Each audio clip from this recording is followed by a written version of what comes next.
Welcome to Golf Channel Academy. I'm Brandel Chambly, and the man to my right holed an insane amount of bunker shots throughout his career. Paul Azinger, hey buddy. Thanks for being here. Thank you. We're honored to dip into your brain a little bit. Getting bunker tips from you would be like getting a list of metaphors from Shakespeare. Oh yeah, whatever.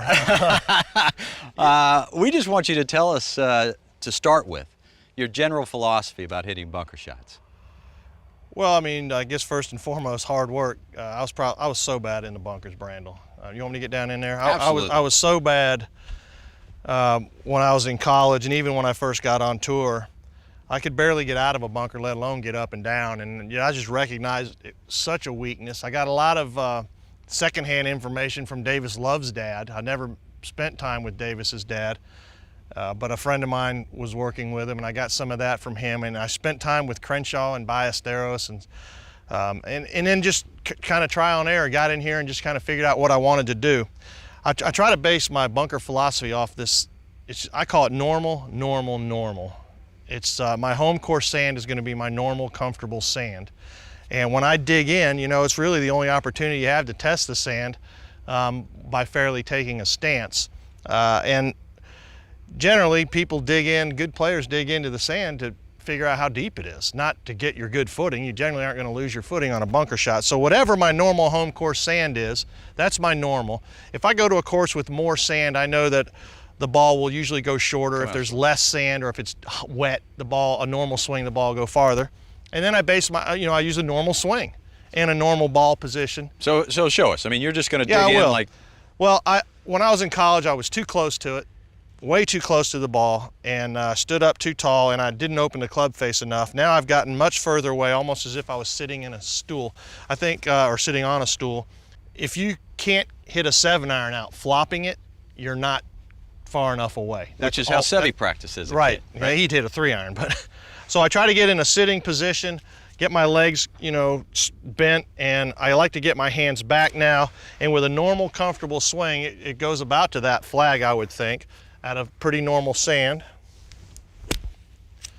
And that's about it. That's my normal. When you say your hands back, I mean, most of the players that I see, I play with pro-ams and they're having problems, they can't get the idea that it's so foreign to them that the putter or the shaft needs to lean backwards. Right. I mean, you're talking about literally it's leaning backwards. Well, it is a little bit backwards, but there's two ways to open the club face, and I use both methods here. Okay. I combine the two. You can open the club face by just literally laying it open. Okay. But you can also take a square face and open it by laying your hands back. So I happen to do both here. I put my hands back and I lay the face open as much as I can. And ideally, when you hit a bunker shot, you should be able to put a glass of water on that club face after that ball goes through impact. You don't want to turn it over. So you have to be slightly open so you can feel like you're playing underhanded. A bunker shot it's a right-handed shot, Brandel. You've got to get that shaft feeling like it's at 90 degrees at impact. You want the sensation that the club head's past the ball and the ball's climbing on up. But so I'll be 50-50. I'll make a nice normal swing from this weight distribution. And I clipped that good. It went a little far. There wasn't quite as much sand here. There's a lot of confusion, though, about whether or not you line up left, take the wedge outside, cut across it, put cut spin on your sand shots, or I hear you, when you're chipping, you talk about swinging on the line. Do you do the same in the bunker? Yeah, when I walk into a bunker shot, if this is the path I want to swing the club on, what I do is I come in from this side and I cross over, and I think if the whole right side is black of the path you want to swing on and the whole left side is white, you always want to cross over from black to white. And the reason is because you want to get your body off the line, the railroad track philosophy, and get your club on the line, because that's the path you want to swing on. Doesn't matter where your body is. I could be like this and be too far right because my path is to the right. The path the club goes on, in my opinion, is where you're aimed. And so when I cross over, I get my body off the line a little bit so I can get my club on the line so I can be on the right path to swing it right at the target, like that. Beautiful shot. So you sit low, your hands are if anything, they're a little bit back. The face is open both ways. Yep. You turn it open and you open it by setting it back. You cross over from black to white, the black being right of the line, the white left of the line, and then you just swing on that line. You don't take it outside. I don't intentionally take it outside. It's outside to where you're lined up, but not outside of the line. My number one goal is to fully release this shot with enough release that the shaft is 90 at impact. You don't want the shaft leaning forward at impact in a bunker unless you want to hit a really long bunker shot. Straightforward bunker shot. Paul didn't get many of those in his career.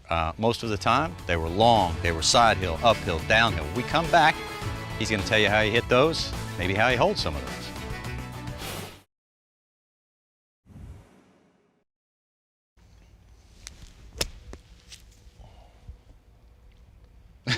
Go! Welcome back to Golf Channel Academy. And throughout his career, when Paul Azinger was in a bunker, he was usually showing off. But now we're asking him to show us how he hit some long bunker shots. And this wasn't so much about changing your technique so much as your weight distribution on long bunker shots, right? Yeah, I changed my setup a little. I think setup is really the key to improving your bunker game.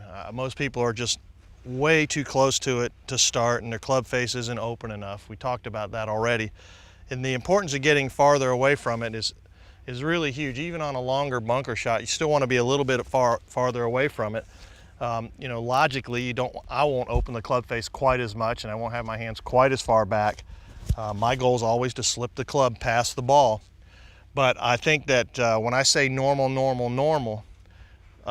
weight distribution, normal swing off my normal home course sand, the only variance there is that I get a normal ball flight or a normal distance from those three normals. Now that I have to hit it farther than normal, I can actually make the same amount of swing with more weight right, Brandel, and hit the ball farther. This particular flag is even a little farther than just the weight shift change would make. When my weight goes to the right, I enter shallower and the ball will go farther. Here I'll probably swing a little harder than normal with a little more weight right. And hopefully I'll hit a good one here. And that's how I do it. It's pretty much a normal swing. It may be a hair harder than normal, but I like to move my weight around, you know, and just like if I want to hit a short one, I move my weight left if I want to hit a short one. And now I swing a little harder than normal and I can hit it shorter and create more spin. So, you know, I get in here, I'll lean left. I'm probably 60-40, 70-30 left. And I can get it to go up with more spin. And so rather than just always changing my swing or what have you, I'm just changing my weight distribution more than anything. So when you move your weight back to hit a long bunker shot, you also move the ball back? No, not really. Again, I want to use everything based off of normal. And I encourage you when you practice to try to base everything off of a normal, comfortable swing. I'll let your home course sand be your normal sand. And you figure out what the normal distance is with your normal weight distribution. So, you know, I can't say normal enough, but it gives you this barometer. If there's more sand than your home course sand, your normal swing goes a shorter distance. If there's less sand, your normal swing will carry farther. And how did you get to this putting more weight right, more weight left to hit longer and shorter shots? Was it having to do with the consistency of sand or just trial and error? No, I was just messing around and having fun. I spent hours and hours in the sand just piddling because I was so bad, Brandon. And I went like, I don't know, just this kind of compulsive, what is it? Obsessive compulsive. And that's what I became, obsessive compulsive in every aspect of my game. Well, the little I've been around you here in the last day and a half, you don't talk so much about path or plane or anything, but do you think about, because your hands are set behind the ball almost, do you think about setting the club? Do you think about... I'm glad you asked. I really am glad you asked that because, you know, I think you see most people early wrist cock out of the bunker and you get the butt of the club pointing way back here. And I think the butt of the club halfway back should be pointing around that golf ball and no more. Because my goal in the bunker is to unload the club, to get that club head to here and then have the ball coming out. So it feels like you throw the... That's what it feels like. I've seen it in super slow-mo and you will see it in slow-mo. It'll probably be looking more like that. But if you have too much wrist cock early, and you create all that load, it just makes it more difficult to unload it, in my opinion. Freeze going back and show me where you're talking about. I try to go right back there with little wrist cock. Way later than everybody's taught.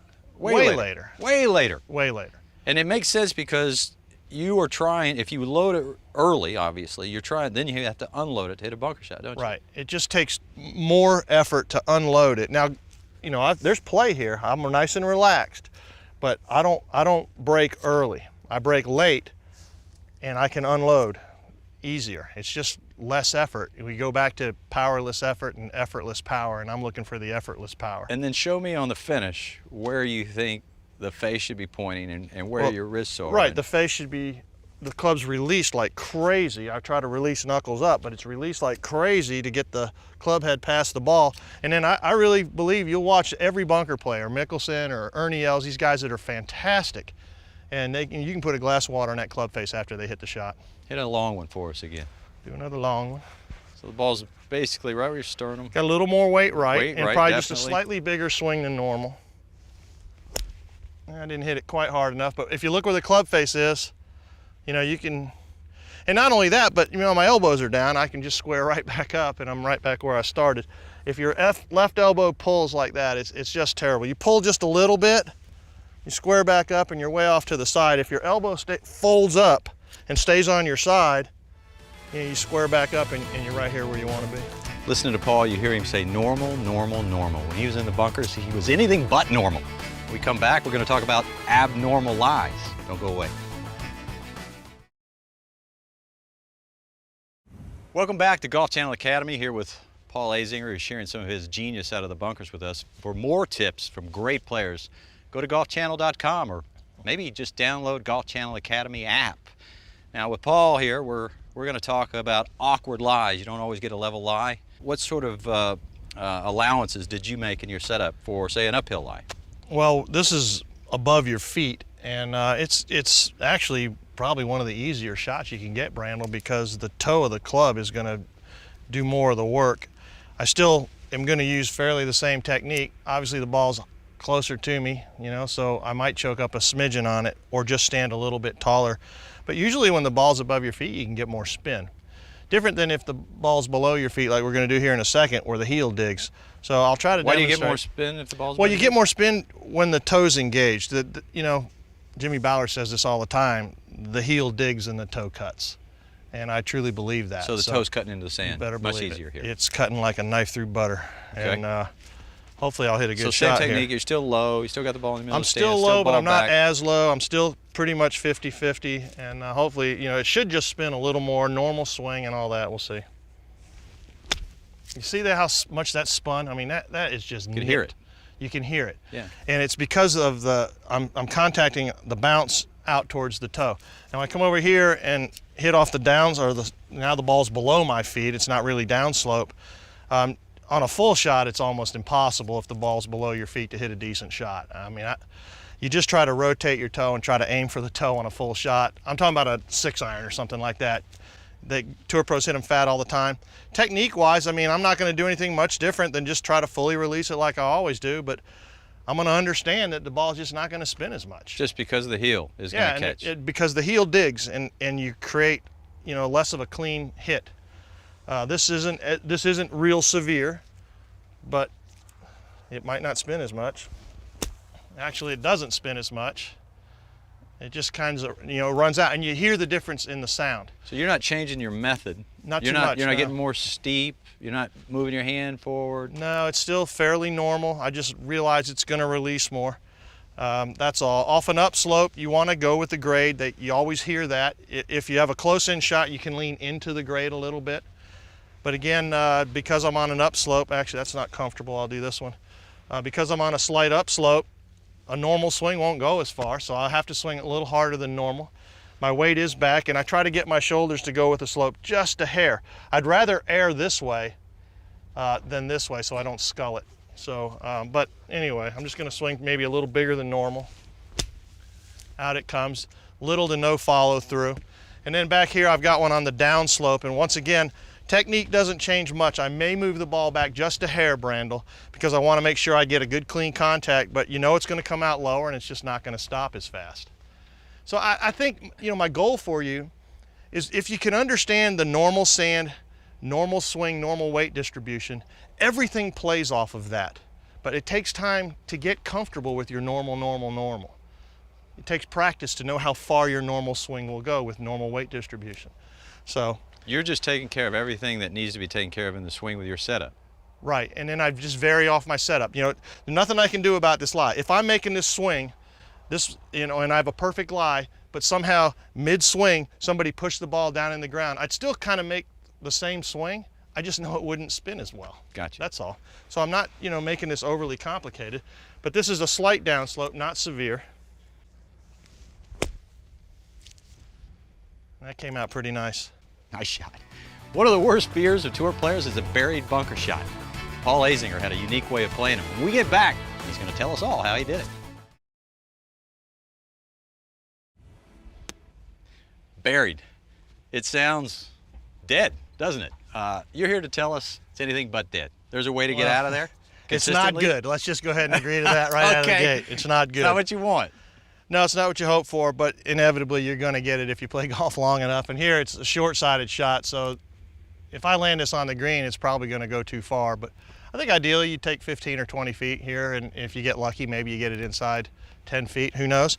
But everything I do to hit a normal bunker shot, you just throw out the window here. I like to get farther away on a normal shot. I like to be 50-50 and make a normal, just a comfortable swing.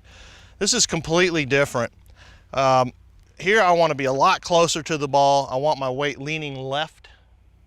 I leave the club face pretty square, maybe slightly open. Not shut, because a lot of people just go in there and shut. Shut's a dead-end street. I've never seen anybody hit a good fried egg bunker shots from a shut position. I've seen guys try it. Rarely does one come out like they'd hope. So square it Generally, the ball will come out to the right with this technique I'm using, and I like to feel like I'm screwing that face open a little bit at the bottom, but I will lean left, and I'm probably 80-20 or 70-30 left. I'm very close to it, and my goal is to come up and out vertically. Before on the normal shot, I want to have less wrist cock. This shot, I want to bring it up pretty quickly and try to drive that club down, almost feeling like I'm kind of screwing it open at the bottom brandle with no follow through. And then the hope is that it reacts correctly and gets close. So let's just give it a shot. Again, I will come across that line from black to white to get my body off the line, and that club now on a path that can deliver a decent shot. Face slightly open, and I am left. Whoa. That came out like a champ. that would be thrilling right there. I told you it wasn't dead. Well, let's see another one. I'll try another one. I don't want to bury it so deep I can't get it out. Because I play a lot of pro-ams, as you do. People get buried lie.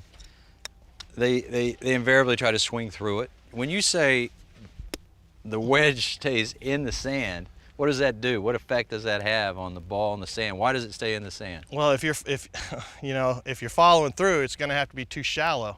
Gotcha. If you want to come down so steep that you can't follow through.